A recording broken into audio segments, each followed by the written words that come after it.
An attempt at a very brief and extremely moderate account of the global situation for the sake of seeing what I think about it. Um, if one attempts to see the current destiny of planetary Dasein in the terms of the struggle between the Atlanticist bloc and the Russian civilization, one way to look at it is on an analogy with the financial situation. We could then, Heidegger, for instance, has made an attempt to see how things look from the point of view of a realist or a pragmatic view, or a more Marxist view, in the fourth seminar book, the one that Agamben took part in, where he um, superimposes Marxist thinking over his own thinking, just to think it through and to have an Auseinandersetzung, or real confrontation with that thinking. The way I would do it is to say, from the Atlanticist point of view, if we look at it not in normative or legal terms, but if we look at it in realpolitik, or so-called pragmatic terms, the main driving force here is simply that you have a bloc that controls 60% of world GDP, and it asks itself, do we want peace with our so-called, it's a make-believe term, the great powers, with the so-called China and Russia. There's no great power rivalry that's in the terms of geopolitics and money, because China has like 17% of world GDP. It's very feeble, and it's totally controlled by Atlanticist power. It's most of the arguments, when people actually stoop to making arguments, which they don't need to because the public is so brainwashed, is they say something like, China is producing more steel than any country that ever existed, or something about Chinese industry becoming more powerful. Occasionally, you will also hear some statements about the more advanced sectors of the economy doing well, like internet businesses. But mostly what you hear about is how powerful their industry is, and how the Rust Belt collapsed in America, and so on and so forth. These arguments are manifestly arguing for the opposite view, because it's like saying a slave out in the field is their hands on the real stuff, the cotton or whatever it is they're farming, and the man in the manor house is not producing anything. So those are just that's just baby talk. It's foolishness. But if you look at it from the point of view of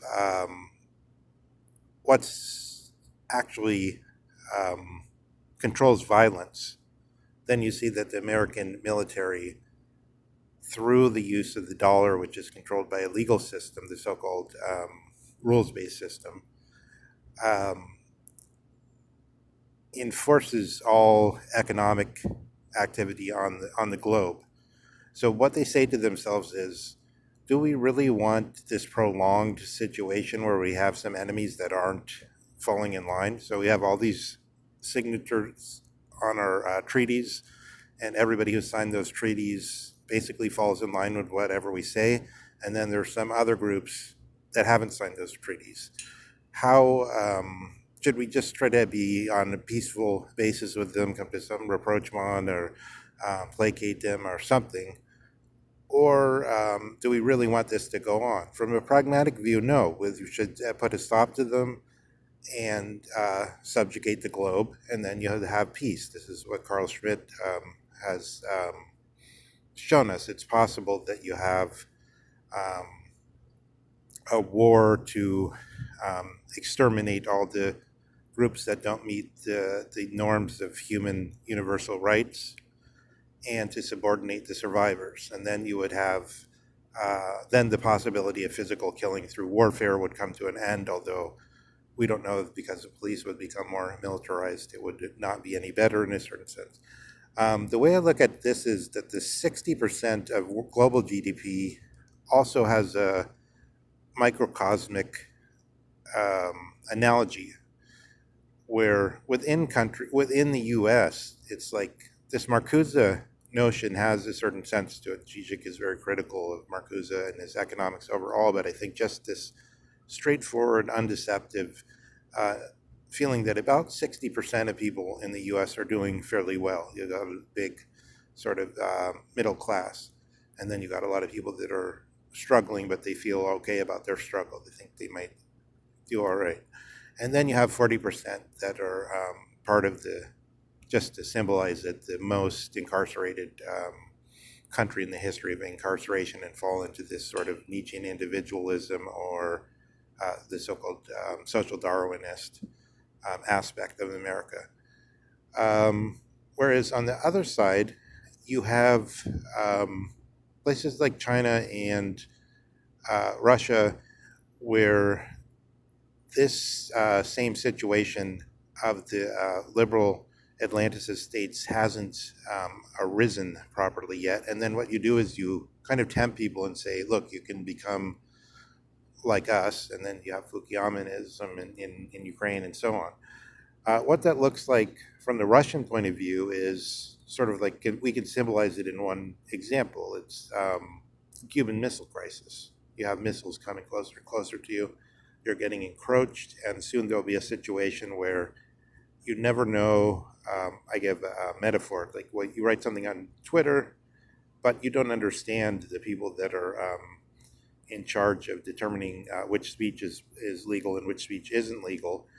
And you never know when you're going to be out of line, when you're going to say the wrong thing, when you're going to make yourself look like you're not in the most approved style, and therefore like a fool. And so on and so forth. So the point is twofold. It's one, the military encroachment translates at the same time to the freedom to be the deciders who say this is wrong speech, this is right speech. And two, the realization that even though the economic situation is pitiable and there's no so-called great power rivalry in any military sense between Russia and the United States, except in this supposed sense of the either of the atomic bombs, in terms of either the assured mutual destruction or possibly the single use or limited use of nuclear powers, in the sense that Russia could bomb Ukraine with a nuke if it wanted to, because Biden would say, well, okay, they only hit Kiev. Do we have to destroy the whole world because they hit Kiev? And then he'd say no. And also for the view that Russia is more like a madman, and we have to fear Russia using nuclear bombs, whereas we're not so ready to do it. So in that situation, I think we can see a basic, simple ground which is being pushed forward a lot on an economic basis. So that, I think, is a very modest way to look at things when we don't look at things from the point of view of the way we represent the situation to ourselves. In other words, our ideas, which then are, in ancient terms, boule, or reasoning with ourselves about something that we're going to do, about an agenda, but only claim to be saying this is how the world works and this is how it is working. Now, we could make another analysis not on the basis of realism or pragmatism, but on the basis of what would be much more reflective, which would be of the so-called normative or rules-based or laws-based orders. That would give us a different result. When you make that analysis, then ultimately you go towards the people that have been the most thorough here, such as Dugan, and I would still say such as Zizek in his own way, and your telos or your agenda will correspondingly be altered by that bulos or by that reasoning. On the other side, you have beneath the realist argument the very power of the so-called total spectrum dominance, the increase of lethality, the so-called overmatch capability of the American military in the terms of what can the technological edifice of the American research facilities, the skunk works, but also just the regular universities in their capacity as producers of scientific knowledge, federal labs and so on, produce. What can they actually produce in terms of physics, in terms of the Greek theory of physis as this thing that is set in contradistinction to pragma but related to pragma.